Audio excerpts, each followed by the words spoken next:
অনেক অনেক শুভেচ্ছা ও স্বাগতম। সঞ্চালনায় আমি শাহানা খানম পিঙ্কি বলছি পটুয়াখালী থেকে। সকল স্যার ও ম্যামদের প্রতি আমার সালাম। আসসালামু আলাইকুম।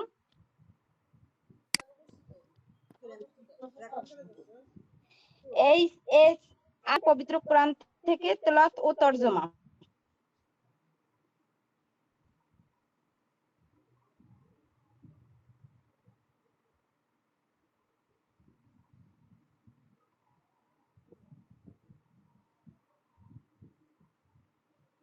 কোরআন তেলাওয়াত কে করবেন? মাহবুব স্যার।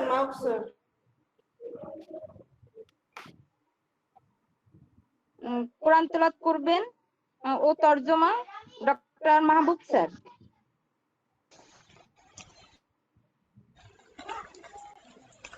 মাহবুব স্যার, আপনি কি আছেন?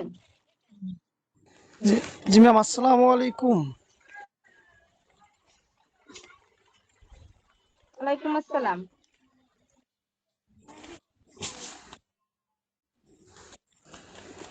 আমার এখানে বৃষ্টি তো,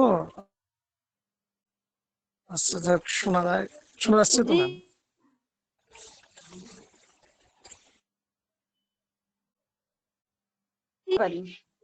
আজকে তেলাওয়াত করতেছি ম্যাম।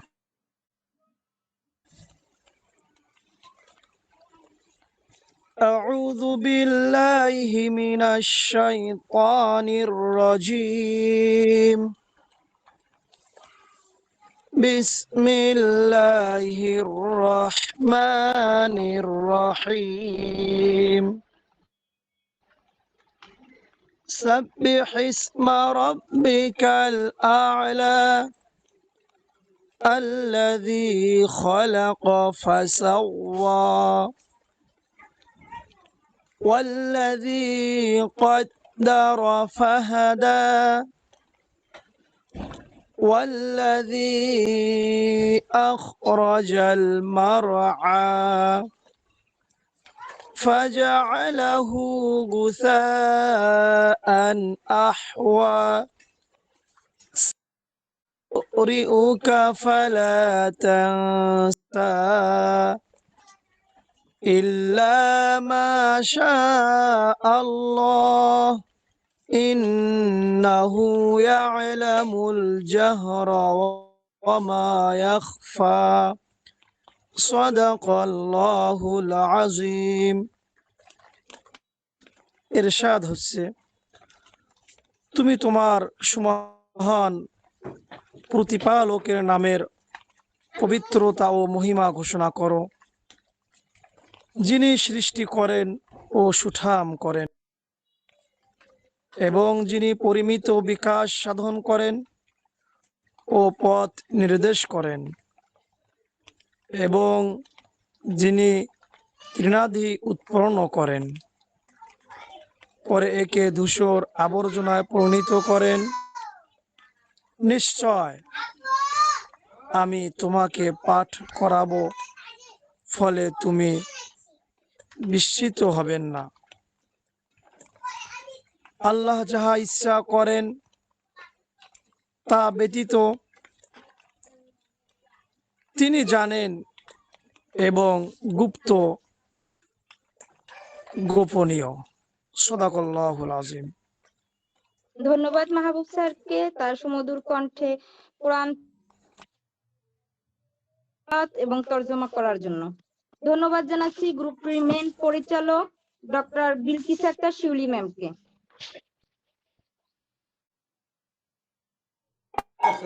আসসালামু আলাইকুম ম্যাম। আলহামদুলিল্লাহ,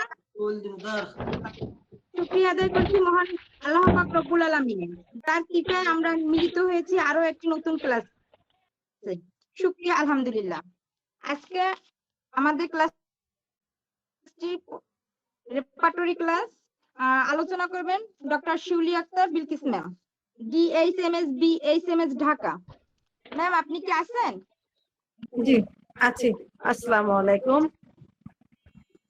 রহমতুল্লাহ। অনেক সুন্দর কোরআন তেলাওয়াত করলেন আমাদের মাহবুব রহমান স্যার, আলহামদুলিল্লাহ,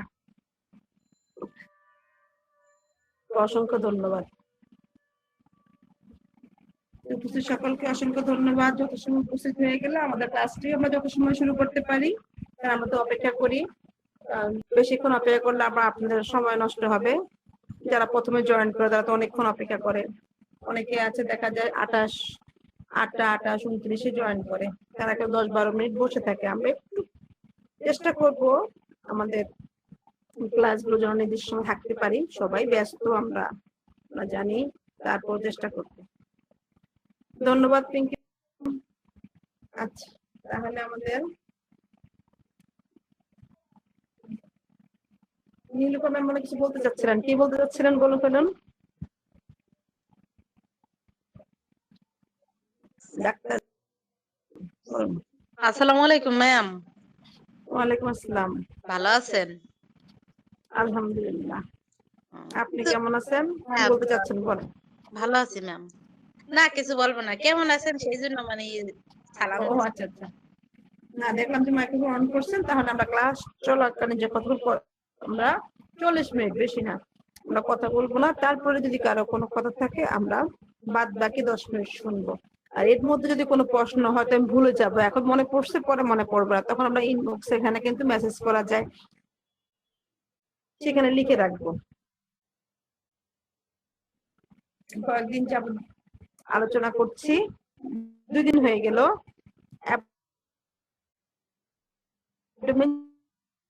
চ্যাপ্টারটা নিয়ে আলোচনা করছি। প্রথমে আমরা দেখলাম কি ছবি দেখালাম। আচ্ছা, আজকে আমি আবার দিচ্ছি, আপনারা আবার দেখে রাখুন যারা হয়তো মনে নাই, দেরিতে জয়েন করেছেন।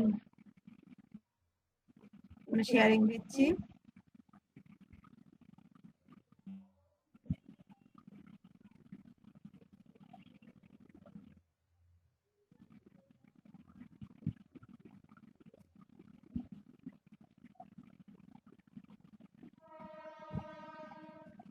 আমাদের যে পেটের 9টি ভাগ সেটা আমাদের যেন মনে থাকে, ঠিক আছে? আবার একটু রিভিশন দেখেন। আমরা পেটটাকে, যেহেতু অনেক বড় একটা জায়গা, এটাকে 9টি ভাগে ভাগ করব। প্রথমে আমরা কি করব, মিডল পয়েন্ট কি থাকবে আমাদের, কেন্দ্রবিন্দু নাভিটাকে কেন্দ্রবিন্দু করে কাজটা করব।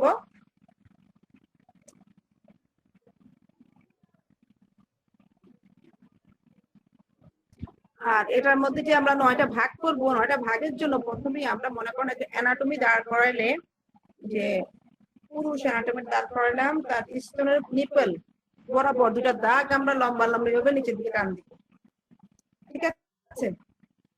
টান দিলে একদম নিচ পর্যন্ত চলে যাবে, একদম তলপেট ছাড়া যাবে, দাগ দিব। আর নাভিটাকে কেন্দ্র করে তার 2 ইঞ্চি উপরে একটা টান দিব, 2 ইঞ্চি নিচে একটা টান দিব। তাহলে দেখেন হয়ে গেল আমাদের একটা ঘর। সেই ঘরের মধ্যে একটা ছকের মধ্যে 9টি ঘর, 9টি খোপ, দেখেন 9টি কামরা হলো।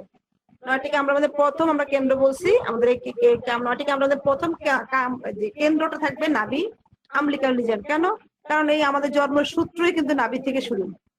আমরা মায়ের পেটে যখন ছিলাম, এই নাভি দিয়ে আমাদের খাবার টাবার অক্সিজেন যা পাস হতো এই নাভির মাধ্যমেই হতো। নাভি তখন প্লাসেন্টার সাথে যুক্ত থাকতো। আমাদের বাদ বাকি যা ছিল, যেটা আমরা বলেছিলাম যে 10টি দরজা আছে আমাদের শরীরে, এই 10টি দরজার মায়ের পেটে যখন ছিলাম 9টি বন্ধ ছিল, 1টি খোলা ছিল। মায়ের পেট থেকে বের হওয়ার সাথে সাথে 9টি দরজা খুলে যাবে, 1টি দরজা বন্ধ হয়ে যাবে, যেটা মায়ের পেটে খোলা ছিল।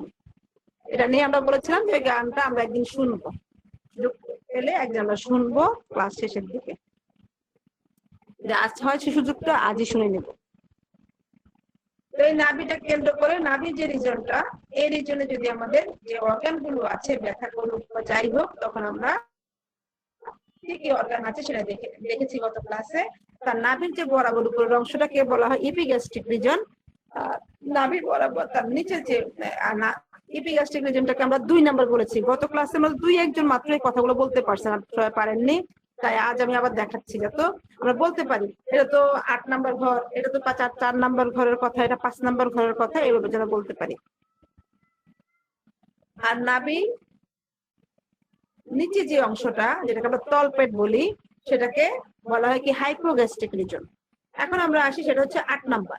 এখন আমরা আসি ইপিগ্যাস্ট্রিক রিজনে 2 নাম্বার, তার ডানে আর বামে দুইটা যে ঘর, সেখানে কি আছে? ইপিগ্যাস্ট্রিক রিজনের ডানে আছে, ডান এবং বামে দুইটাতে কি বলা হয়? হাইপোকন্ড্রিয়া। হাইপোকন্ড্রিয়া এটাকে যখন ডান দিকে হবে রাইট হাইপোকন্ড্রিয়া, বাম দিকে হলে লেফট হাইপোকন্ড্রিয়া। ঠিক আছে, তারপর আমাদের যে আম্বিলিকাল রিজন, রাইট হাইপোকন্ড্রিয়াকে আমরা দিয়েছি কত? 1 নাম্বার, আর লেফটটাকে দেওয়া হয়েছে 3 নাম্বার। সেখানে কি কি অর্গান আছে সেটা আমরা গত ক্লাসে বলেছি। তারপর হচ্ছে 5 নাম্বারে, 5 নাম্বারে আম্বিলিকাল রিজন আবার আসলাম, তার ডান এবং বামে দুইটা ঘর আছে, তাকে বলা হয় লাম্বার রিজন। লাম্বার রিজন তাহলে কি বলা হবে? ডান পাশেরটা রাইট নাম্বার, বাম পাশেরটা লেফট নাম্বার। রাইট নাম্বারটার মধ্যে যে পয়েন্টটা পেয়েছে সেটা 4 নাম্বার, আর লেফট নাম্বার পয়েন্ট পেয়েছে 6 নাম্বার। এখন আমরা আসি তলপেট, যেটা হাইপোগ্যাস্ট্রিক রিজন, 8 নাম্বার। 8 নাম্বারের ডানে এবং বামে দুটা ঘর আছে, এটাকে বলা হয় ইলিয়াক রিজন। ইলিয়াক রিজন, আর এই ইলিয়াক রিজনটাকে আমরা ডানেরটা বলবো, বামেরটাকে বলবো লেফট ইলিয়াক। ঠিক আছে, তাহলে রাইট ইলিয়াক পেলো 7, লেফট ইলিয়াক পেলো 9। আমাদের তাহলে ঘরটা দেখা শেষ। দেখেন আমরা তারপর আবার দেখেন, আমাদের যদি বলে অ্যাপেন্ডিসাইটের সমস্যা, তাহলে আমরা 7 নাম্বার পয়েন্টে আছে, 7 নাম্বার ঘরের মধ্যে অ্যাপেন্ডিসাইট পাওয়া যাবে। যদি বলে সিগমোয়েড কোলনে মনে করেন ক্যান্সার বা অনেকের এই যে পলিপস হয়, কিছুদিন আগে আমাদের 2-3 রোগীর কাছ থেকে শুনেছি তারা পলিপ কেটে আসছে। কোথায় পলিপ হয়েছে দেখলাম, বললো যে পলিপ হয়েছে যে সিগমোয়েড কোলন। সিগমোয়েড কোলনটা থাকে রেকটামের একটু উপরে, এটা লেফট ইলিয়াকের এখানে। আবার দেখেন লেফট লাম্বার এখানে দেখেন লেখা আছে কি ডেসেন্ডিং কোলন, যেটা নিচের দিকে নামতেছে যে কোলনটা, ডেসেন্ডিং কোলন, অ্যাসেন্ডিং কোলন, তারপর সিগমোয়েড কোলন, ট্রান্সভার্স কোলন। এভাবে কিন্তু এই কোলন গুলোর নাম, যে কোলন ক্যান্সার হয় বলে না মানুষ, কোলনের সমস্যা, তখন কিন্তু এই ascending colon, descending colon, transverse colon, sigmoid colon এগুলোর নাম আসবে। তখন আমার জানতে হবে, যদি বলা হয় আমার সিগমোয়েড কোলনে সমস্যা, টিউমার হয়েছে, ক্যান্সার হয়েছে, কিছু একটা যদি রোগী বলে, যদি আমরা সাথে সাথে বলতে পারি, রোগীর আস্থা অর্জন করতে পারবো, তাই না? সিগমোয়েড কোলনে ব্যথা মানে তো আপনার বাম পাশে, তলপেটের বাম পাশে, এই সাইডের বাম পাশে ব্যথা করে, তাই না? তখন আপনারা একটা মানে একটা রোগী ভরসা পায়। প্রথম ভরসা তো আল্লাহ, তারপরে রোগীর একটা আস্থা আসে, না এই ডাক্তার।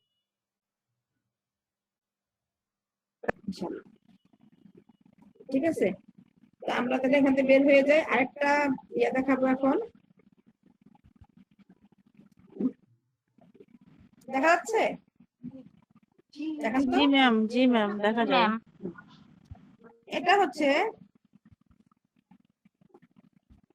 এটা হচ্ছে দেখেন বিষয়টা তুলছে, তেড়া হয়ে গেছে। এখন আমাদের যে অ্যাবডোমেনে কি কি আমরা পাবো, দেখেন কি কি পাবো, লেখা আছে লিভার, স্প্লেন, প্যানক্রিয়াস। প্যানক্রিয়াসের কথা বলেছি না, প্যানক্রিয়াসটা কেমন, এটা পাতার মতো। স্প্লেন কেমন সেটা আমরা আবার ছবি দেখাবো আপনাদেরকে। লিভার, আর দেখেন রাইট হাইপোকন্ড্রিয়া, লেফট হাইপোকন্ড্রিয়া, তারপর 3 নাম্বার ইপিগ্যাস্ট্রিক, 4 নাম্বারে হাইপোগ্যাস্ট্রিক, 5 নাম্বারে আম্বিলিকাস, 6 নাম্বারে, ও আমি তো ছোট করে ধরে রাখছি সেজন্য আপনারা দেখতে পাচ্ছেন না। 6 নাম্বারে কি আছে? রাইট নাম্বার, 7 নাম্বারে লেফট নাম্বার, 8 নাম্বারে রাইট ইলিয়াক, 9 নাম্বারে লেফট ইলিয়াক। এটা কিন্তু যে ওই 9 নাম্বার মানে 6টা ছকের কথা চিন্তা করেন না, এটা কি কি আছে সেটা বলা হয়েছে। আপনারা স্ক্রিনশট দিয়ে রাখেন, এখানে আমরা কি কি পাবো। এখানে যে আপনি গল ব্লাডার, এটা নাই কেন? ও গল ব্লাডার তো অন্যভাবে লেখা থাকবে। ঠিক আছে, আপনারা যদি স্ক্রিনশট দিয়ে রাখেন। শেষ।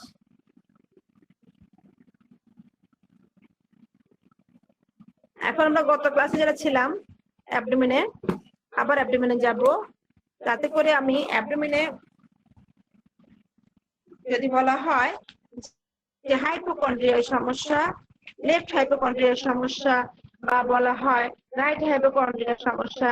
এখন যদি অ্যাবডোমেনে ঢুকলে যদি বলে ইপিগ্যাস্ট্রিক রিজনে ব্যথা, মনে করেন রুগী তো বলবে না ইপিগ্যাস্ট্রিক রিজনে ব্যথা, রুগী বললো যে উপরের উপরের পেটটা আছে না এই জায়গাটা ব্যথা, তখন ওটা কোথায় পাবো, কিভাবে পাবো?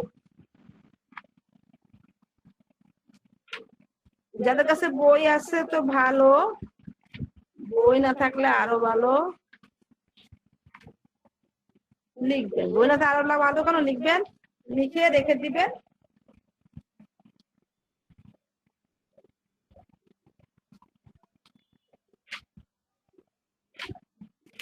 লিখে রেখে দিবেন, পরে আবার যখন আবার ইয়া করবেন উঠাবেন তখন আবার দুইবার পড়া হবে। বুঝা গেল? এই জন্য বলছি ভালো।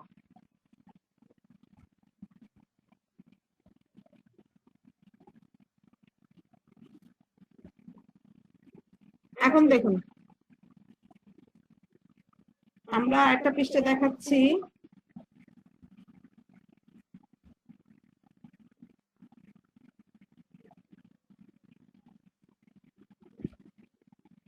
এটা কিন্তু গত ক্লাসে হয়েছে, তারপর আবার দেখাচ্ছি।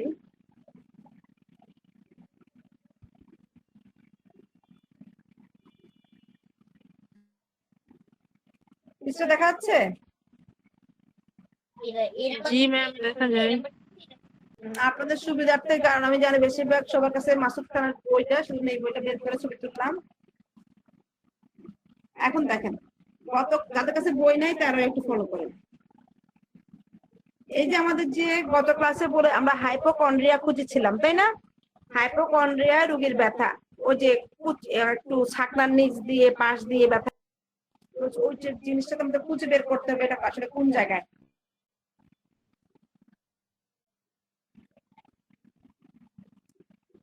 তাহলে কিভাবে খুঁজবো? আমরা অ্যাবডোমেনে যাব, অ্যাবডোমেনে পেইনে যাব, পেইনে যাওয়ার পরে খুঁজবো কি হাইপোকন্ড্রিয়া।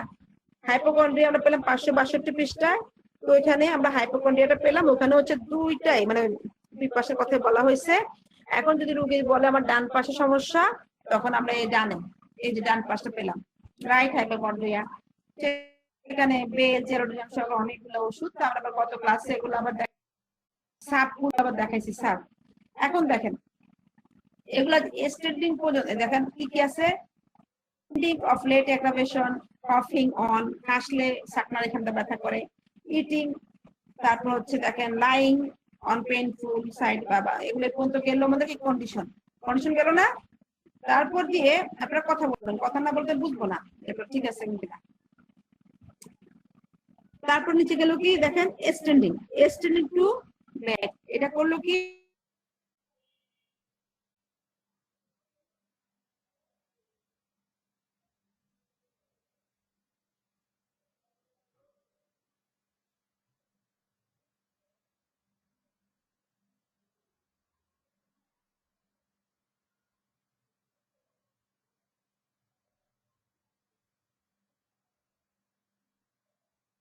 একশো তো এদিক সেদিক নেই, তার মানে বাবার দুই ছেলে সমানভাবে দাঁড়িয়ে আছে।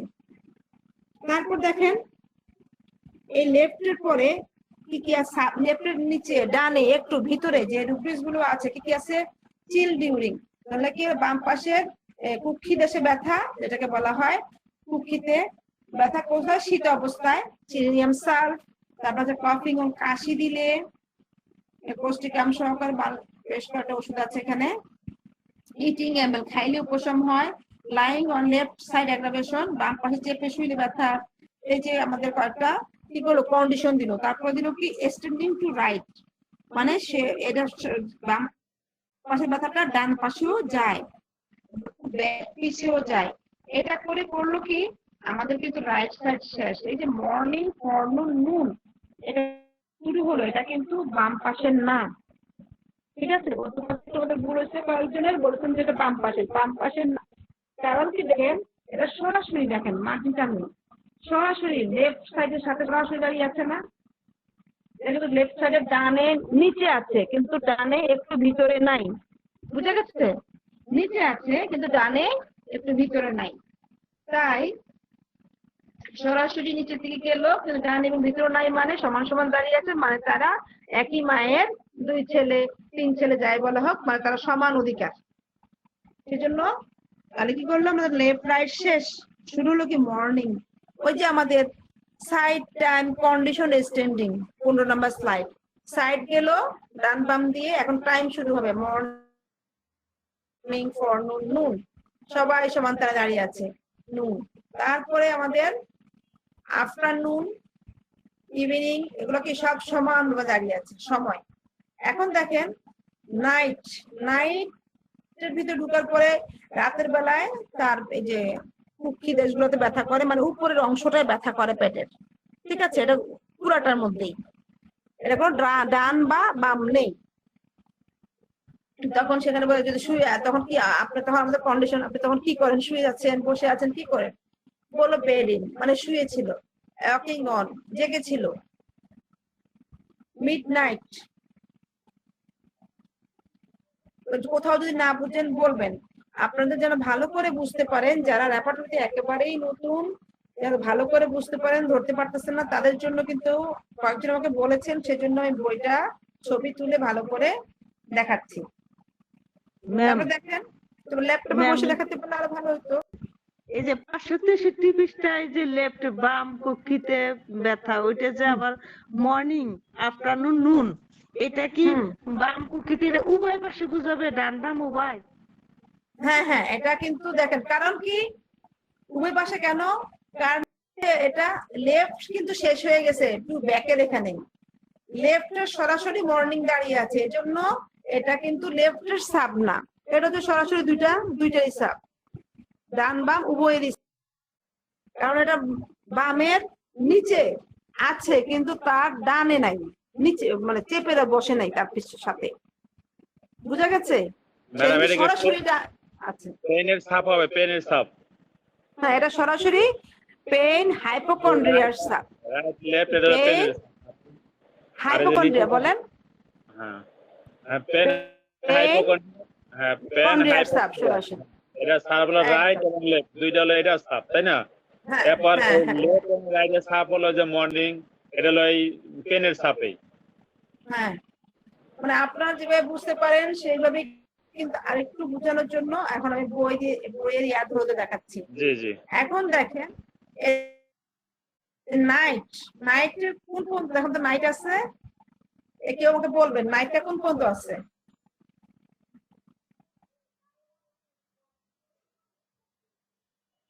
স্ক্রিনটা ধরে বড় করতে পারবেন, কিন্তু স্ক্রিনটা ধরে বড় করেন, বড় হয়ে যাবে। নাইটটা আছে 3 AM পর্যন্ত, সালফার যেটা আছে। আচ্ছা, ঠিক আছে কিনা দেখেন তো, উনি যে বলছে ঠিক আছে কিনা, ওনার কথা ঠিক আছে? নাইটটা যে উনি 3 AM পর্যন্ত নাইট, তারপরে শেষ। জি ম্যাম, ঠিক কেউ আছে। একজন বলেন। আচ্ছা, তাহলে আমাদের নাইট এখানে শেষ, 3 AM। আপনার ব্যথাটা কখন? রাতে 3টায়, সালফার। মিড নাইট মধ্যরাতে কিনা? মিড নাইট মধ্যরাত বলতে কি বোঝায় বলেন তো, কয়টা বাজে? 12টা। হ্যাঁ, মিড নাইট, জি। তারপর লেখা আছে কি দেখেন, when lying on side, এক পাশে চেপে শুইলে। সে বলো রাতে যদি এক পাশে মধ্যরাতে যদি এক পাশে চেপে শোয়, তাহলে তার ব্যথাটা শুরু হয়, যে কোনো মানে উপরে মানে কেন হাইপোকন্ড্রিয়া ব্যথা হয়, ওষুধ ফাইটোলক্কা। রাতে যদি জেগে উঠে, ওয়াকিং অন, রাতে জেগে উঠলে ওষুধ পেয়েছে কোকাস ট্যাকটাই। তারপর আছে দেখেন, এখন alternating with operation of chest, এটা হচ্ছে কি কন্ডিশন শুরু হলো, এটা দিয়ে কন্ডিশন শুরু, অল্টারনেটিং উইথ কন্ডিশন শুরু হলো এ দিয়ে, বুঝা গেছে? মানে বুঝালো যে তার বুকে অস্বস্তি, মানে অস্তিত্ব, আবার ফোন দিল,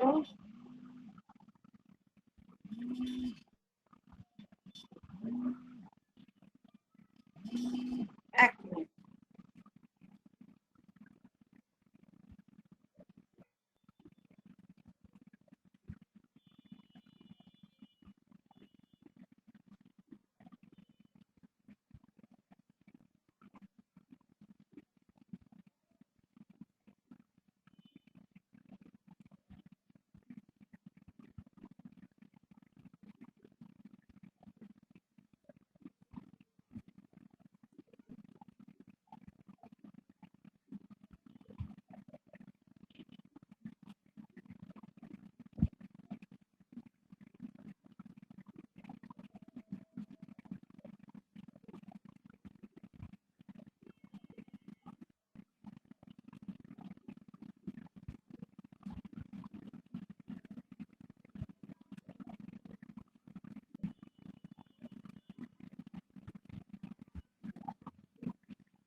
ম্যাডাম আমি কিন্তু শুনতে পাচ্ছি না।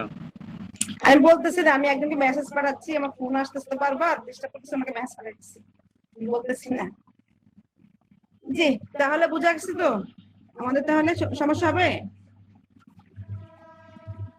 জি না, ইনশাআল্লাহ। ইনশাআল্লাহ। তাহলে আমরা বুঝলাম। যদি সমস্যা হয় সমস্যা নাই, আমরা আবার একটা পৃষ্ঠা ধরে ধরে দেখা দিব। এখন দেখেন আমাদের কথা ছিল কি ইয়াগুলো মনে আছে, শর্তগুলো, যে শর্তগুলো হচ্ছে যে নির্দিষ্ট অধ্যায়ের মধ্যে যখন আমরা সাব অঙ্গগুলো খুঁজবো, সাব অঙ্গ আমরা এখন কি খুঁজবো, হাইপোকন্ড্রিয়া সাব অঙ্গ না পেটের? কিছুক্ষণ আগে পেটের সাব অঙ্গ দেখা যাবে না, liver, স্প্লিন, pancreas, left hypochondria, right hypochondria দেখাইছিলাম, মনে আছে? তাহলে এগুলো কিভাবে থাকবে, প্রথম অক্ষর বড় হাতের, পরের গুলো ছোট হাতের, কিন্তু মোটা মোটা করে থাকবে। এখন আর এগুলো থাকবে কিভাবে, অ্যালফাবেট অনুযায়ী A to Z। তাহলে আমাদের ইপিগ্যাস্ট্রিক রিজনটা আগে থাকার কথা না? আমরা তো হাইপোকন্ড্রিয়া পেলাম, কোলন পেলাম, হিপ পেলাম, কিন্তু তো ইয়া পেলাম না, ইপিগ্যাস্ট্রিক রিজন পেলাম না ই দিয়ে। এখন কি করা বলেন তো? ইতে যাইতে হবে ম্যাডাম। এটার মানে হচ্ছে ইপিগ্যাস্ট্রিক রিজনটা নাই অ্যাবডোমেনে, কিন্তু এটা ইপিগ্যাস্ট্রিক রিজন কেন নাই সেটা বলি। এই যে হাইপোকন্ড্রিয়াটা দেখাইছে না, এটা মানে উপরের অংশটা বুঝাই দিছে, 1 2 3 সম্পূর্ণ বুঝাইছে হাইপোকন্ড্রিয়া দিয়ে। বুঝা গেছে ব্যাপারটা? আবারও বলি, আপনারা অনেক সময় হয়তো উপরে আরেকবার ক্লিয়ার করেন, ওরকম ভালো বুঝতে পারি নাই। হ্যাঁ, আবার মনে করেন আপনারা খুঁজবেন যে ঠিক আছে আমাদের রোগী বলতেছে মাঝখান বরাবর, পেটের মাঝখান বরাবর উপরের অংশটা ব্যথা করতেছে, তাহলে আমরা জানি এটা ইপিগ্যাস্ট্রিক রিজন, তাই না? তো ইপিগ্যাস্ট্রিক রিজনের ব্যথাটা যেখানে আমি বলেছিলাম যে লিভারের মাথাটা থাকে এখানে না, লিভারের মাথার অংশটা, স্টোমাকের কিছু অংশ এইগুলা থাকবে। তো এটা গেল কোথায়? যদি না পাই আমি কি ওষুধ দিব রোগীকে? কিন্তু এটা হচ্ছে ওই যে হাইপোকন্ড্রিয়াটা আছে না, হাইপোকন্ড্রিয়া, এই হাইপোকন্ড্রিয়াটাকে দিয়ে ওই যে আমাদের 1 2 3 উপরের 1 2 3 কভার করে ফেলছে। বুঝে গেছে? ওটাকে ক্যান্ট্রাপাটনিতে 2 ভাগে ভাগ করছে। আমি আবার ছবিটা দেখাই, ছবিটা না দেখালে বুঝবেন না। আপা যদি মাছ বরাবর হয় তাহলে কি হবে? তাহলে ওই মাছ মানে এই হাইপোকন্ড্রিয়া নিলেই হবে, হাইপোকন্ড্রিয়া থেকেই হবে। বুঝা গেছে? জি ম্যাডাম, যদি এখন বলে যে বুকের একবারে বরাবর মাঝখানে ব্যথা উপরে অংশে, তাহলে আমরা ওই হাইপোকন্ড্রিয়া থেকে নিতে হবে। জি জি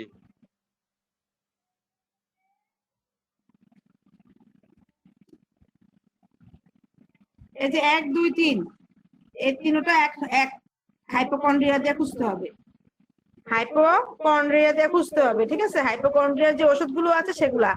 আর ডান বাম করলে যে মাছ বরাবর মনে করেন 2 এর অর্ধেক পেয়ে গেছে 3, আবার 2 এর অর্ধেক পেয়ে গেছে 1, ডান বাম করা হয়েছে, আর সম্পূর্ণটাকে হাইপোকন্ড্রিয়া ধরা হয়েছে। বুঝা গেছে ব্যাপারটা? জি ম্যাডাম। ম্যাম কত নম্বর পেজ এটা? এটা কি দেখা যাচ্ছে? আমার ইয়াটা দেখা যাচ্ছে? ম্যাডাম আমরা তো শেয়ার না এখন, স্ক্রিন শেয়ার করতে দেখা গেছে? না ম্যাম, না স্ক্রিনশট দেখা যায় না। ম্যাম দেখা যাচ্ছে না তো। সবাই আছে ম্যাডাম। আচ্ছা, আমি আসতেছি।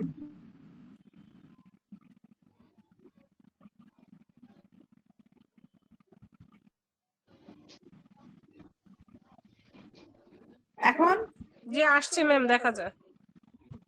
জি ম্যাম, দেখা যাইতেছে। এই 1 2 3 এটাই মনে করেন আপনার হাইপোকন্ড্রিয়া বলে। কি বলে? ক্যান্ট্রাপাটরিতে সম্পূর্ণটাকে হাইপোকন্ড্রিয়া বলে। যখন ডান পাশ হবে তখন 2 এর অর্ধেক পাবে, আবার বাম পাশে 2 এর অর্ধেক নিয়ে গেছে, তার মানে মাছ 2 এর মাছ বরাবর 2 ভাগ করে ফেলছে। বুঝা গেছে? ডান বামে হাইপোকন্ড্রিয়া ধরে আগাইতে হবে। যদি ডান পাশে হয় ডান পাশ, বাম পাশে হলে বাম পাশ, আর যদি মাঝখানে হয় সম্পূর্ণ হাইপোকন্ড্রিয়া ধরে আগাইতে হবে। এবার বুঝা গেছে? জি ম্যাম।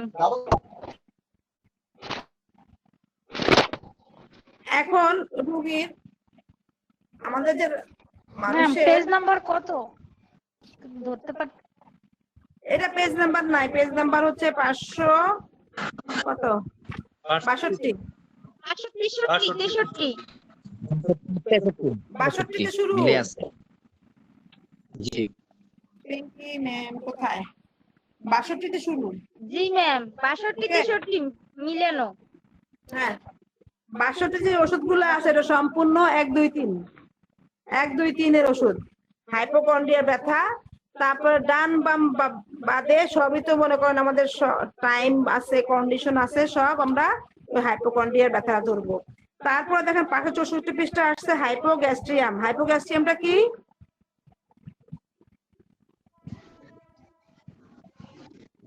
হাইপোগ্যাস্ট্রিয়াম কোনটা?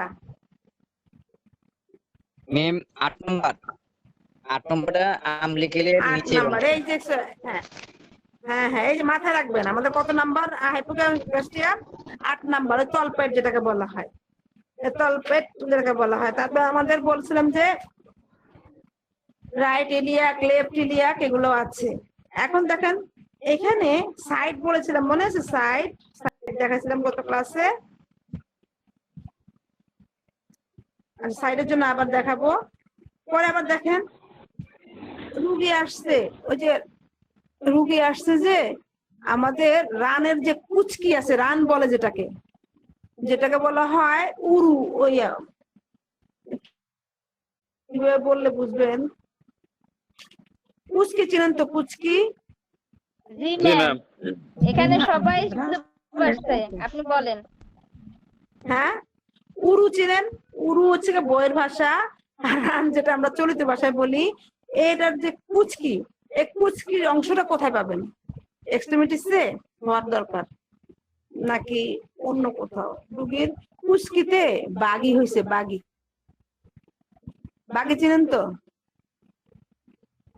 বাগি কাকে বলে জানেন? জি ম্যাম কিছুদিন আগে আমার ছোট ভাইয়ের অপারেশন হয়েছে। হ্যাঁ বাগি অপারেশন করা সুন্নত, ঠিক আছে? বাগি অপারেশন করলে সুন্নত কেন বললাম? মজা করে। বাগি অপারেশন করলে সামনের দিকে এটা সাপ্রেশন হয়ে সাংকার হবে। বাগির জন্য হোমিওপ্যাথি ওষুধ। বাগি অপারেশন করা মানে এটা বড় একটা ভুল করে ফেলেছেন। ম্যাম কোথায় থেকে জানি হোমিও ঔষধ খাইছে ঢাকা বইসা, খাওয়ার পরে ওই জায়গায় একটা গোটার মতো হয়েছিল প্রথমে, ওইটা শক্ত হয়ে গেছে, পরে গিয়ে অপারেশন করছে। কারণ এটা অনেক ক্ষতি হয় আমাদের। এটা হচ্ছে আমাদের কিছু রোগ, মনে করেন গনোরিয়া আছে না, চাপা পড়ে বাগি হয়। বুঝা গেছে কিছু? তাদের গনোরিয়া চাপা পড়ে, তাদের বাগি হয়, এটা একটা সিমটম। বাগি হইলে তখন আমরা বুঝতে পারবো তাদের গনোরিয়া কোনো না কোনো ভাবে চাপা পড়েছে। তারপরে এই বাগি থেকে যদি আপনি আবার এটাকে চাপা দেন হবে সাংকার। কোন রোগের থেকে কোন রোগের দিকে যাবে এটা কিন্তু আমাদের মায়োজেমেটিক ব্যাপার, একটা জাল। যখন মানুষের দেখা কিছু রোগী আসছে আমাদের কাছে, ইউটেরাসটা ফেলে দিছে, ইউটেরাসের টিউমার হয়েছিল, ডাক্তার কাছে ক্যান্সার আছে, মনে করেন মা বাজে একটা বলছে যেন ইউটেরাসটা ফেলে দিছে। ইউটেরাসটা সবাই চিনেন না, জরায়ু। ফেলে দিছে, ফেলে দেওয়ার পর কি হয়েছে এখানে? এখন সেই টিউমার আবার দেখা গেছে স্তনে শুরু হয়েছে, মেস্টাইটিস বা যে কোনো একটা জিনিস হইলো। তারপরে সেটাও আবার দেখা যায় অনেক স্তনও কেটে ফেলে। কেটে ফেলার পর সেই আবার সেগুলো আবার দেখা দিছে কি ব্লাডে ছড়ায় গেছে। কারণ আপনি কেটে ফেলার সমাধান না, এটা কে বলে? হোমিওপ্যাথি। হোমিওপ্যাথির স্বদেশ বিধান, এটা একটা প্রাকৃতিক স্বদেশ বিধান। যারা আমরা কোরআন পড়ি, কোরআনের কথা কি মনে করেন? প্রকৃতির সাথে মিশে যাওয়া, ঠিক আছে? প্রকৃতি যেমন কোরআনের আমাদের নবীজির সুন্নত কি ছিল? পাখির সাথে ঘুমাতে যাও, পাখির সাথে উঠো। নবীজির সুন্নত এটা না? নবীজি তাই করতেন, একেবারে এশার নামাজ পড়ে ঘুমিয়ে পড়তেন, তারপরে ভোরে উঠে তাহাজ্জুদ, মানে ওনার অনুসারীরা আমরা এইভাবে চলবো। আমরা আমরা কার অনুসারী? নবীজির অনুসারী।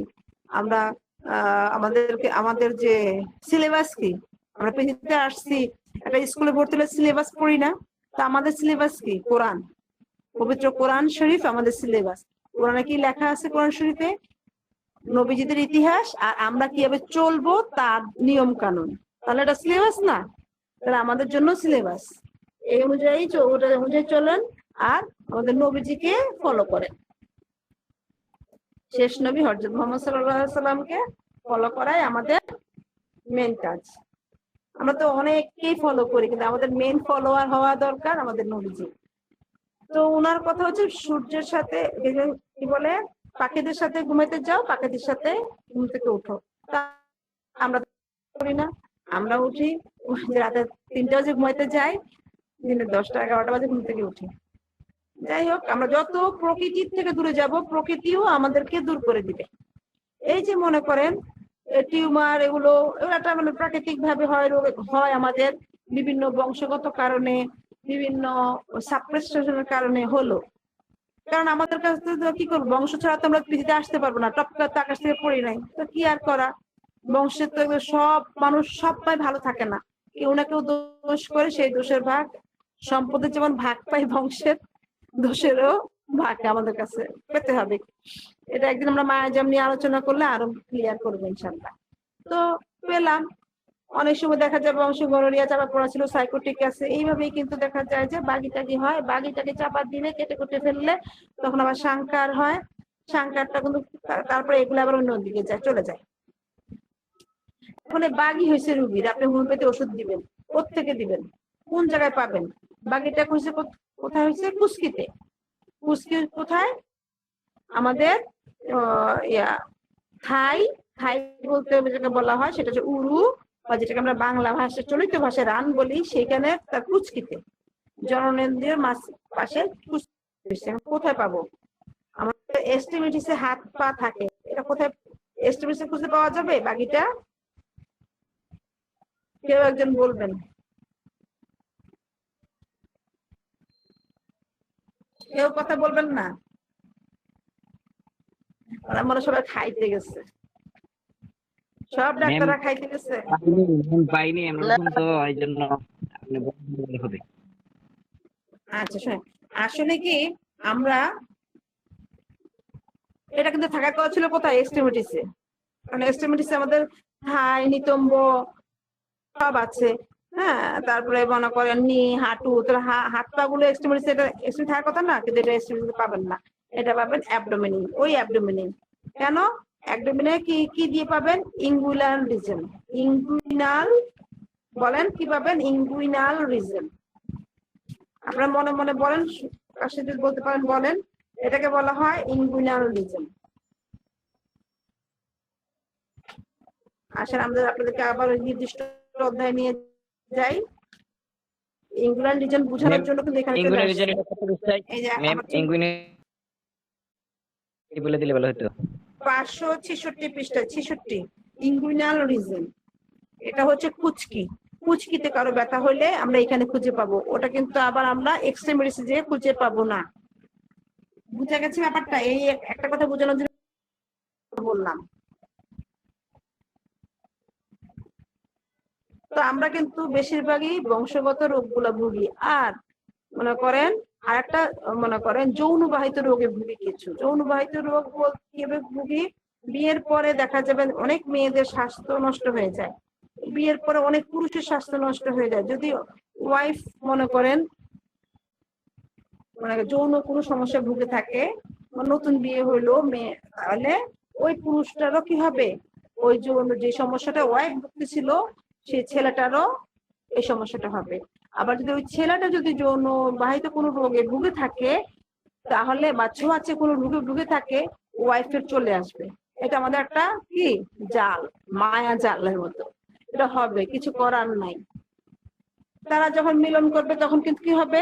একজনের রোগ আরেকজনের ঢুকে যাবে, যেটা যৌন বাহিত, যেটা মনে করেন একজনের মাধ্যমে একজন স্পর্শে চলে আসে, সেগুলো চলে আসে। কিছু আমাদের চর্মরোগ ছোঁয়াচে, কিছু চর্মরোগ ছোঁয়াচে না। তো ছোঁয়াচে চর্মরোগ যদি স্বামীর থাকে স্ত্রীর হবে, স্ত্রী থাকলে স্বামীর হয়ে যাবে। এই জন্য যখন আমরা কেস টেকিং করি, কেস টেকিং করাকালে আমরা যে কতগুলা কম্বলের খবর নেই, মনে আছে তো? আপনারা অবশ্য সবাই নাই, পুরাতন কথাটা বলতে পারতেন। সেটা কি কি কম্বল? নিজের কম্বল, বাবার কম্বল, দাদার কম্বল, নানার কম্বল। এই 4 কম্বলের মধ্যে কে কে ঘুমায়? যারা ঘুমায় তাদের খবর নিতে হবে, ঠিক আছে? নিজের কম্বলে কে ঘুমায়? আমার কম্বলে কে? আমার স্বামী, স্ত্রী, সন্তান। আর আমার বাবা মায়ের কম্বলে কে ঘুমায়? বাবা মা, ভাই বোন।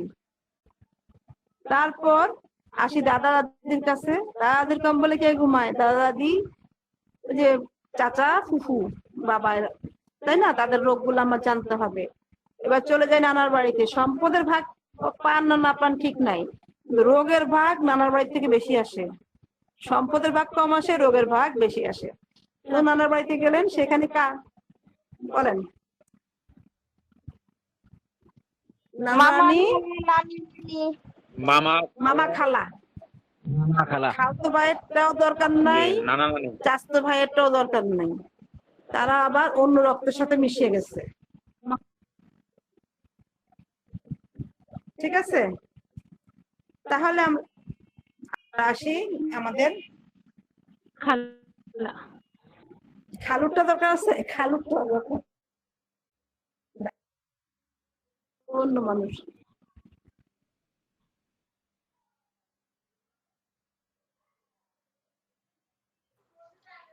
ম্যাডাম, আমার একটা প্রশ্ন ছিল ছোটখাটো, বলবো? আচ্ছা, একটু পরে করি, আমি শেষ করি, বাবার বাবা শেষ করে নি আমারটা।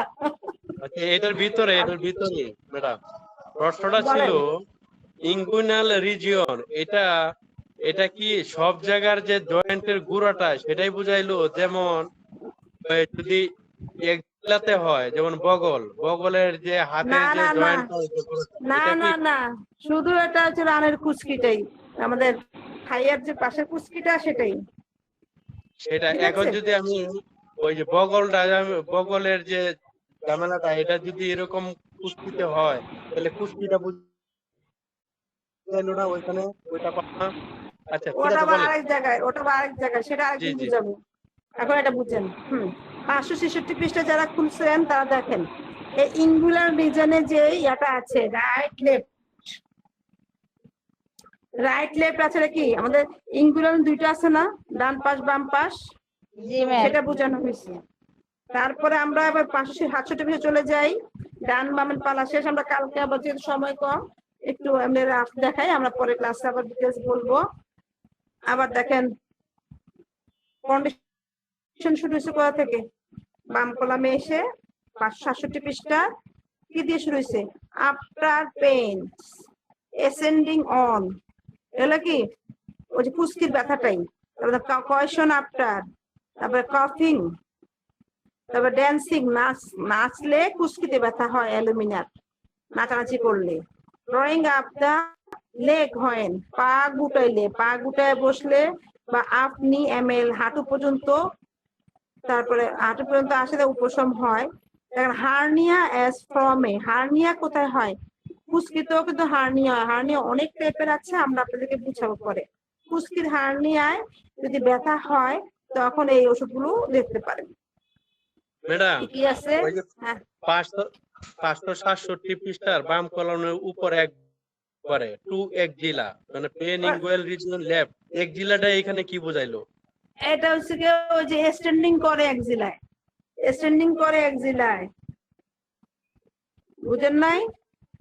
বাম পাশের কুচকির ব্যথা এক্সটেন্ডিং, এই পাশে দেখেন 566 পৃষ্ঠার বামে ডানে আসেন, নিচে কি লেখা আছে? এক্সটেন্ডিং না, এক্সটেন্ডিং টু টেস্টিসের কথা বলছে। তারপরে হচ্ছে কি 567 পৃষ্ঠার বাম কলামের উপরে টু এক্সিলা, মানে এক্সটেন্ডিং করেছে বাম পাশের কুচকির ব্যথা এক্সিলায়, বগলে।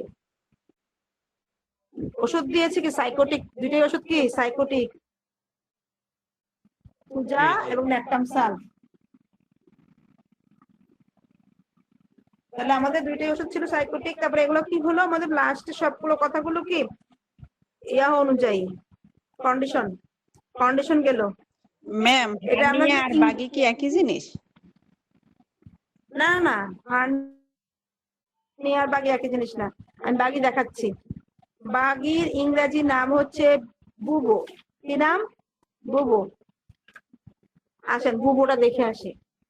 541 পৃষ্ঠা, যাদের কাছে বই আর বের করেন, না থাকলে লিখে রাখেন। 541 পৃষ্ঠায় BUBO বুবো পেয়েছেন? 541 পৃষ্ঠায় ডান কলামে BUBO বুবো মানে হচ্ছে বাগি। বাগির ওষুধ এখানে, বাগির এখানে আবার কি আছে, যদি বাগিটা জ্বালা করে, ফার্স্ট গ্রেডে ওষুধ কিছু আছে, সেকেন্ড গ্রেড আছে, আর যদি জ্বালাকর হয় তো সেখানে burning, arsenic, arsenic আয়োড, bell, carbonic দেওয়া আছে। তারপরে হচ্ছে দেখেন সেপারেটিং মানে পুজ আছে কিনা, সে রিফিউজ টু হেল অল, সরতে চায় না পুরাতন বাগি। তারপরে সাপ্রেসড গনোরিয়া আফটার, চাপ, ওই যে একটু আগে বললাম না গনোরিয়া চাপা পড়ে, সাপ্রেসড গনোরিয়া আফটার, চাপা পড়া গনোরিয়ার পর বাগি। তার কিছু করার থাকে না, বংশের রোগ, অর্জিত রোগ, আর হচ্ছে অর্পিত রোগ। কথাটা বুঝতে পারছেন? আর অর্পিত রোগ বলতে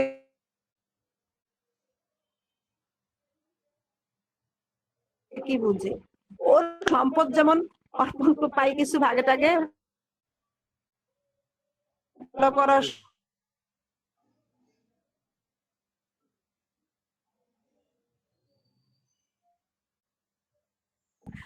অর্জিত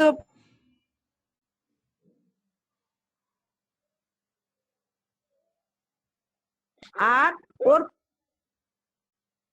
ফ্যামিলিগত ভাবে আমি কিছু সম্পদ পেয়েছি, ফ্যামিলিগত ভাবে কিছু রোগ পেয়েছি, ঠিক আছে? তাহলে অর্পিত রোগ ভালো, অনেক কষ্টকর ভালো করা। ম্যাম অর্পিত রোগ মনে হয় যে 7 জনেরও শেষ ভালোভাবে তোলায়, তারপরে তো অর্পিত রোগ ভালো হইব না। অর্পিত রোগ 7 জন্মেও শেষ হবে আমার শরীর থেকে, তাহলে তো আমরা হাজার হাজার বছর বেঁচে থাকতাম, আমরা খারাপ হইতাম না, এই মারামারি কাটাকাটি কিছুই থাকতো না, আমরা তো ভালো। আমরা সবে মায়া যা করি সব মায়াজামের কারণে, খুনাখুনি মারামারি সব মায়াজাম, সব আপনার শরীরে ক্যান্সার যা কিছু হয় সব ওই যে বাগি টাগি সব মায়াজাম। অর্জিত রোগ থেকে অর্পিত রোগ খারাপ। অর্পিত রোগ গুলা তো এই শুনলে তো মেডোরিনাম পিপিলের মধ্যে শেষ করার জন্য ডোজ দেওয়া হয়, এটা তো মুখস্থ কথাবার্তা বলে আর কি। জি বলেন। না শেষ, এটা জীবন শেষ হবে না, শেষ হবে না। আপনার শরীর থেকে যদি মনে করেন আমাদের চাইতেও যদি কোনো মা, মনে করেন একজন মা, সে জন্মগত ভাবে সে মনে করেন হোমিও খেয়ে আসতেছে, একজন মা, সে যখন তার হাজবেন্ড, মা শুধু হলে হবে না, শুক্রাণু যেখান থেকে আসবে তারও আমার এরকম বিশুদ্ধ হইতে হবে। যেমন যে শুক্রাণু যার থেকে আসছে সেও জন্মগত মায়ের পেট থেকে হোমিও ওষুধ খেয়ে আসতেছে, যে মা সেও মায়ের পেট থেকে হোমিও ওষুধ খেয়ে আসতেছে। তারপরে তাদের বাচ্চা কাচ্চা যদি কয়েক প্রজন্ম পর একটু ভালো থাকে। এই যে আমি বলেছি আমার যে ঠান্ডা লাগার প্রবণতাটা, বলি না মাঝে মাঝে সহজ ঠান্ডা লেগে যায়, তাহলে আমি যদি ডাক্তার হয়ে কথা বলি কি এটা ভালো থাকবে, ভালো আছি আগের চাইতে অনেক, কিন্তু একেবারে ভালো হয়ে যাব না, আমি মায়াজামতে বেরোতে পারবো না এই টিউবারকুলোসিস থেকে, এটাই বাস্তব। আমি মাঝে মাঝে ওষুধ খেতে হবে, তখন আবার দেখা যাবে অনেকদিন ভালো থাকবো, আবার যে হবে না তার গ্যারান্টি নেই। এলোপ্যাথি ডাক্তাররা আজ অপারেশন করে কাল বলে আবার হইতে পারে, আমরা যে ছাপ পোষা ডাক্তার, কিন্তু আমাদের তো অনেক থিওরি আসছে, সেটা তো মানুষ বুঝে না। তবে ভালো থাক, হোমিও ওষুধ খেলে আমি ভিতর থেকে ধীরে ধীরে ভালো হব, কিন্তু একেবারেই ভালো হয়ে যাব না 100%।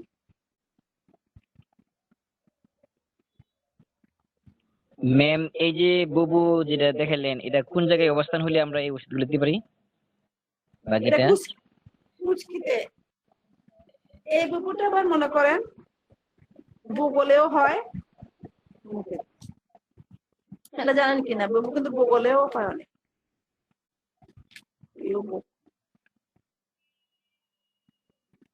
ঠিক আছে, এবার আপনাদের তাহলে কারো প্রশ্ন থাকলে বলেন, আমরা তো অনেকক্ষণ আলোচনা করলাম। আসসালামু আলাইকুম ম্যাডাম। ওয়ালাইকুম আসসালাম। তবে বাগি হলে অপারেশন করতে দিয়েন না, আপনাদের জানা মতো নিজস্ব লোকরে হোমিওপ্যাথি ওষুধ খাওয়াইলে আমাদের এই দোষগুলো থেকে আমরা ভালো থাকবো, আস্তে আস্তে ভালো হয়ে যাবে ইনশাআল্লাহ। ম্যাম যদি ওই যে বাকি কি ফোড়া জাতীয় কোনো কিছু? দেখতে ফোড়ার মতোই, ঠিক আছে, দেখতে ফোড়ার মতো, মুখ হবে না। আর এটা সবসময় যে ব্যথা হবে তাও না, যেমন মনে করেন পেকে যায়, পুজ হয়, এখানে কিন্তু পেকে যাওয়া পুজ হওয়া আছে, কিন্তু সবগুলো আবার পুজ হয় না, ঝামেলা আছে। ম্যাডাম এটা কি বগলের নিচে? বাগি নিয়ে আমরা একদিন আলোচনা করবো ইনশাআল্লাহ, ঠিক আছে, বাগি নিয়ে একদিন আমরা কিছু আলোচনা করব, কারণ এর রোগ নিয়ে এবার আমরা আলোচনা করলে তখন আমরা রোগ সম্বন্ধে ধারণা পাবো, তাহলে একটু আইডিয়া থাকবে আমাদের কি কি রোগ হইতে পারে। এখন একদিন বাগি নিয়ে আসলেও তখন যদি আপনি বলেন এটা টিউমার, এটা ফোড়া, আপনি বাগিটাই চিনলেন না, তাহলে তো রোগীর কনফিডেন্সটা হারিয়ে যাবে না? আসসালামু আলাইকুম ম্যাম।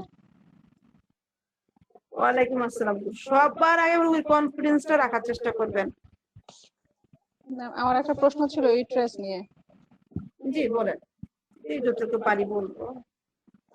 আপনি যে বললেন যে এই যে মানে ইউট্রাস যে অপারেশন গুলো করে বা ব্রেস্টের যে অপারেশন গুলো করে, তো এক্ষেত্রে যদি ইউট্রাস ফেলে দেওয়া হয় আসলে কি খুব বড় ধরনের সমস্যা দেখা দেয় শরীরে? আমরা তো দেখি সাধারণত যারা বয়স্ক মহিলা অনেকেরই এই অপারেশন গুলো এখন কমন করতে হয়, তো এটা কি আসলে খুব বেশি সমস্যা করে পরবর্তীতে? হ্যাঁ, আমাদের সকল অপারেশনই আমরা বলি যে ক্ষতিকর, তার মধ্যে বাধ্য হয়ে করতে হয়, কারো কারো বাধ্য হয়ে করতে হয়। মনে করেন ইউটেরাস কোলাপস হইলো, ইউটেরাসের টিউমার হইলো, বাট কোলাপস হলো, ভয়ঙ্কর অবস্থা ধারণ করে ফেলছে, এখন অপারেশন ছাড়া গতি নাই, করতে হবে, কিন্তু তার হরমোন ইমব্যালেন্স হবে। ইউটেরাসের কাজ কি? বাচ্চা জন্ম দেওয়াই তো, ওটা হরমোন তৈরি করে। যে আসলে মহিলারা পরে ফেটি হয়ে যায়, শরীরে বিষ ব্যথা দেখা দেয়, এই সমস্যাটা আসলে দেখা দেয়। শুনেন, এই সমস্যা না, তার অনেক সমস্যা হয় ভিতরে, হরমোনের ইমব্যালেন্স হয়, তার যে হরমোনটা তৈরি হওয়ার জায়গাটা সেটা নষ্ট করে ফেলছেন। আমাদের মেয়েদের মনটা সফট থাকে কেন বলেন তো? কারণ আমাদের যে হরমোন নিঃসরণ হয় সেই হরমোনের কারণে আমাদের শরীরে হরমোনকে যেটা ইস্ট্রোজেন প্রোজেস্টেরন হরমোনটা নিঃসরণ হয়, এই ইস্ট্রোজেন প্রোজেস্টেরন হরমোনটা যদি আপনার ইউটেরাস ওভারিতে না থাকে তাহলে হবে না। তো আর ছেলেদের কি হয়? টেস্টোস্টেরন হার্ড হয়ে যায়। হ্যাঁ, ইউটেরাস অপারেশন করলে কি এটা মেন্টালের উপর ইফেক্ট করে? হ্যাঁ, যাদের ইউটেরাস অপারেশন করছে তাদের মেন্টালিটি আগের চাইতে অন্যরকম হবে, তাদের শরীরের তাপমাত্রা বেড়ে যাবে, তাদের সবকিছু ইমব্যালেন্স হবে।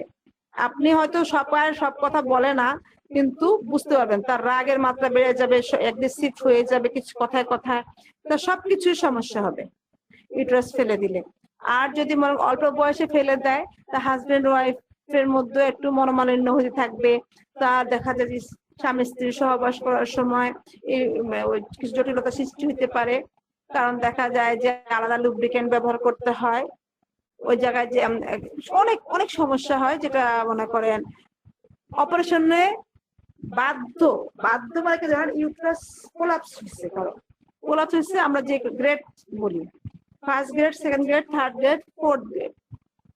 মনে করেন যে ইউটেরাসটা দেখা যায় যে রোগিনী বলে যে আমি যখন ওয়াশরুমে বসি টয়লেটে, তখন দেখা যায় যে একটু হাতে লাগে ইউটেরাসটা, মানে বেলুনের মতো কিছু একটা মুখে চলে আসছে, তারপর আবার উঠে গেলে ঠিক হয়ে যায়। হ্যাঁ, এটা হচ্ছে ফার্স্ট গ্রেড ইউটেরাস প্রোলাপসিস, যেটা জরায়ুটা বের হয়ে যাওয়াটা। তারপরে সেকেন্ড গ্রেড কোনটা, এটা ওয়াশরুমে বসলে আরেকটু বের হয়ে যায়, একটু বেশি মুখ থেকে যৌনাঙ্গ থেকে বাহির দিকে চলে যায়, এটা জরায়ুটা তা বের হয়ে যায়, আবার উঠে গেলে ঠিক হয়ে যায়। দুইটা গেল।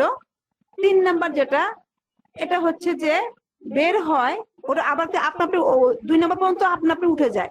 3 নাম্বারে বের হয় বসলে টসলে, আবার ধাক্কা দিয়ে হাত দিয়ে মানে হাতের সাপোর্ট দিয়ে ধাক্কা দিয়ে উপর দিকে উঠা দিতে হয়।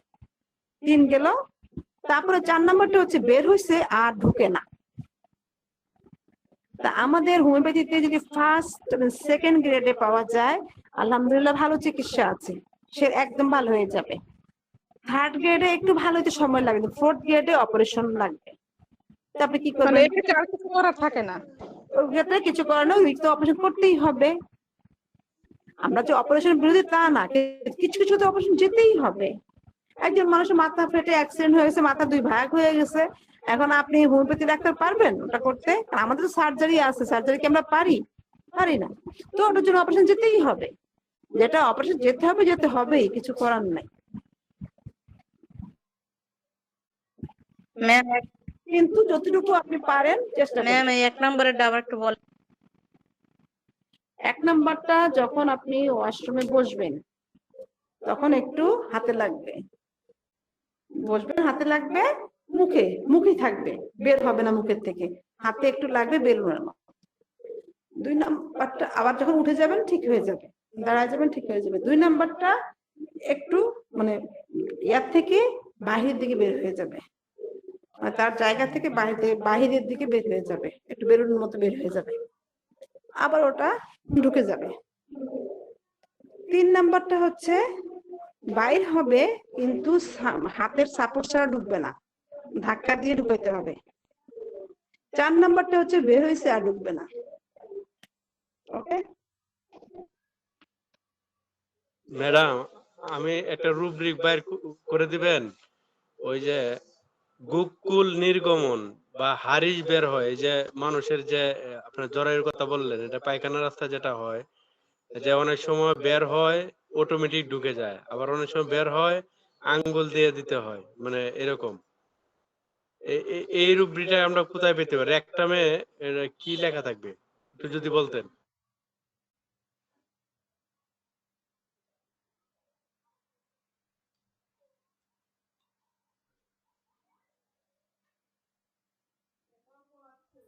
এটা প্রলাপসিস, বুঝছেন? যেটা একটু আগে বললাম ইউটেরাস প্রলাপস, এটা হচ্ছে একটাম প্রলাপস, ঠিক আছে? রেকটামে যাবেন প্রলাপস, ওটারও 4টা গেট, রেকটাম সেরকম, first grade, second grade, third grade, fourth grade. পায়খানা করতে গেলে একটু বের হয়, আবার আপনি উঠে যায়, পায়খানা করে উঠে যায়, তখন আবার আপনাকে যায়, একটু বেশি বের হয়ে যায়। প্রথমটা হচ্ছে অল্প একটু মুখের মধ্যে বের হয়, মুখটা একটু ফুলে থাকে, আবার উঠে যায়। তারপরে সেকেন্ড গ্রেডটা হচ্ছে একটু বেশি বের হয়, আবার যখন মনে করেন টয়লেট করে উঠে যায়, পরিষ্কার করে উঠে যায়, আবার আপনার ঢুকে যায়। থার্ড গ্রেড বের হয় কিন্তু হাতের সাপোর্ট ছাড়া ঢুকে না, ধাক্কায় আঙ্গুলের সাপোর্ট দিয়ে ঢুকাইতে হয়। আমার একটা রুগী আছে থার্ড গ্রেডের, আলহামদুলিল্লাহ ভালোই আছে এখন। আর ফার্স্ট গ্রেড সেকেন্ড গ্রেডের অনেকগুলো রুগী ছিল, আলহামদুলিল্লাহ সবাই ভালো।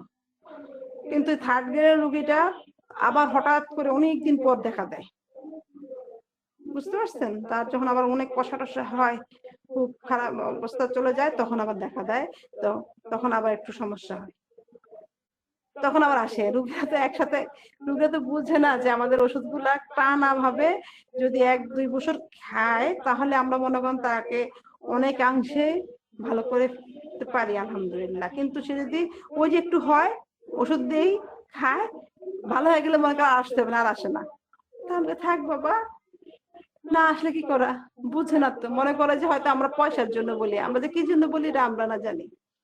যাক, আর ফোর্থ গ্রেড যেটা বের হবে আর ধাক্কাধাক্কি করলেও ঢুকবে না, বা ঢুকায় দিলেও বের হয়ে যাবে, ওটা অপারেশন লাগবে। রেকটাম প্রলাপসিস ওটা একদিন দেখাই দিব নে। আমি একটু এখন আমার ল্যাপটপটা বন্ধ করি। এটা আপনারা পেয়েছি কথা বলেন। ম্যাডাম, পেয়েছি 632 পৃষ্ঠায়, সরি 31 পৃষ্ঠা, 631 পৃষ্ঠা।